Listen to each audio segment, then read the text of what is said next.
Looked at what the Minister had to say and a number of analysts, but let's look at the educational trends. Since 1994, are we progressing as a country? Well, first of all, on the background of where we've come from, there have been huge strides made in terms of creating a holistic educational system, both in terms of tertiary education, but also integrating what was previously a fragmented ethnic educational system. So to that extent, the mission of transition after 1994 has made a huge impact. But how do we as South Africans benchmark ourselves with a 40% pass mark? Well, I mean, this is a highly controversial pass mark. Internationally, of course, it doesn't hold.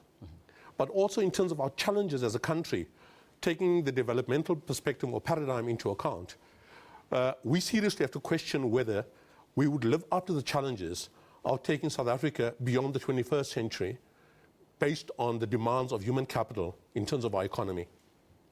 Minister Angie Motshekga indicated that we had 750,000 students enrolled in universities in 2012.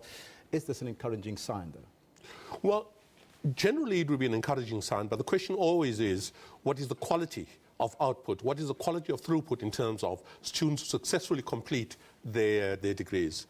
And I think that's where the verdict is out of still to be determined. I can't authoritatively say that we're actually meeting the mark. I think a number of analysts would say that we definitely are not meeting the mark. We are, in fact, in crisis mode.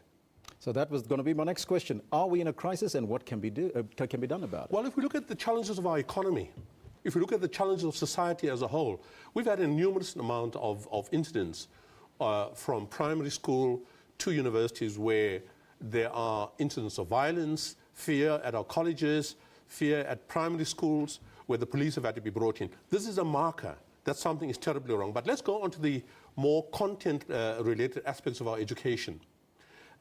Results from various surveys show that South Africa will not be meeting the challenges of our economic development at the level where our educational system is at the moment. Why is that?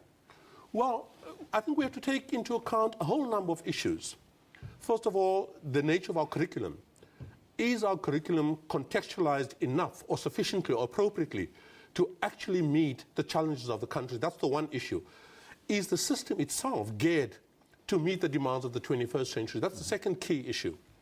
But if we look at society as a whole, is the system actually delivering the goods in terms of institutional output? And the answer is that we are not. You know, these are the root causes. But let's also talk about the question of what this educational system means. The educational system is at the nerve center of our developing democracy. And all surveys show thus far, despite the strides made, we are falling far short of the mark. Now, Doctor, let me go back to that question. What solutions are there to these current challenges that we have, or are there any solutions? Well, there definitely has to be solutions. The country cannot proceed along without solutions. I think we really have to put the question where it really should be put. Let's take the issue of teacher training. There's a whole number of statements made about bad teachers. The question is, who trains the teachers? Yes. So the solution has to be found at that level.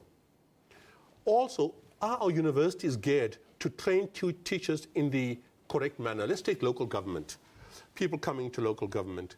Are our universities sufficiently geared in terms of curricula and courses to provide the training necessary for effective local councillors or local government workers? The issue is very few universities are really geared to provide that type of education. That's another area we need to pay attention to, that we need to contextualize our educational system in a range of areas to meet the actual demands of the country. Now, there are various systems being discussed in terms of what universities should do.